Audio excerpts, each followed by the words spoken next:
Ni Russo, ni ribo-ribong basketball fans ang pagtatapos kan ako Bicol Cup sa Milagros Masbate kan nakaaging Martes. Kanya-kanyan mga ining cheer sa mga pambato nindang grupo. Alagad sa kada kawat, igwa may pinakamaangat arog kan Team Placer na nag-uli kan kampyonato laban sa Team San Fernando. An import player kang grupo na si Giselle Taroza, labinanggad ang kaugmahan na ang grupo niya ang naging kampyon. Dugang pa sa kaugmahan niya na mabisto bilang most valuable player. Naghandaan po talaga po ito namin. Sa practice, then lagi po namin nilook forward to na makukuha talaga to namin ang kompetisyon na to. Sigon sa head coach kan Team Placer na si Edsel Vallena, magayon ang naging bunga kan sa idang mga kapagalan. Pigdede karamandaan ninda ang sa idang kapangganahan sa mga taong nagtubod sa indang tibay asin kakayanan, siring kan sa indang pamilya, fans, asin kan sa idang lokal na gobyerno. Unang-una kay Congressman Saldico, napakalaking liga ng ginawa niya.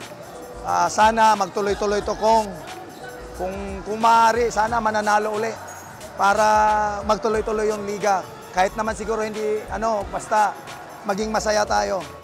Daima na iuli ang kampyonato na may 200,000 pesos na papremyo. Maugma na si Hafer Mondragon asin si Coach Orlando Almonte Jr. kan Team Aroroy na naiuli ninda ang ikatulong pwesto. Hindi namin expected na makapasok na sa Final Four. So nagtrabaho lang kami ng maayos. Yung goal talaga namin yung siyempre yung championship. So blessed pa rin, nakaabot kami ng top 4 kasi yun ang ng Aroroy makapasok sa regional daw eh. Yun ang nila gusto mangyari. Kaya masaya kami, masaya yung mga taga-Aroroy na naglalaro sila ng regional. Una, papasalamat kami sa may kapal talaga.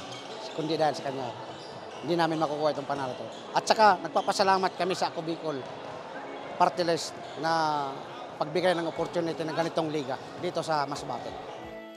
Labiman ang kaugmahan na namamatian ni Ako Bicol Cup Commissioner Lloyd Rivera na naging matrayumpuan ipigdara nindang liga sa probinsya.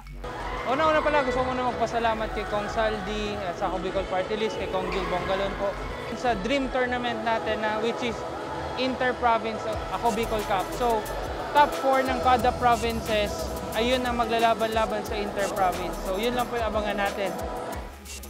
Inian ikaanom asin huring Ako Bicol Cup sa rehiyon. Inot inang pigkonduser sa Albay kan taong 2022. Sunod na ginibo sa Camarines Sur, Camarines Norte, Catanduanes kang taong 2023.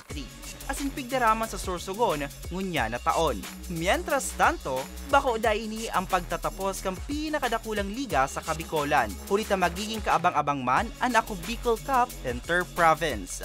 Para sa mga baretang tatak Bicol, Hercules Barbacena. Si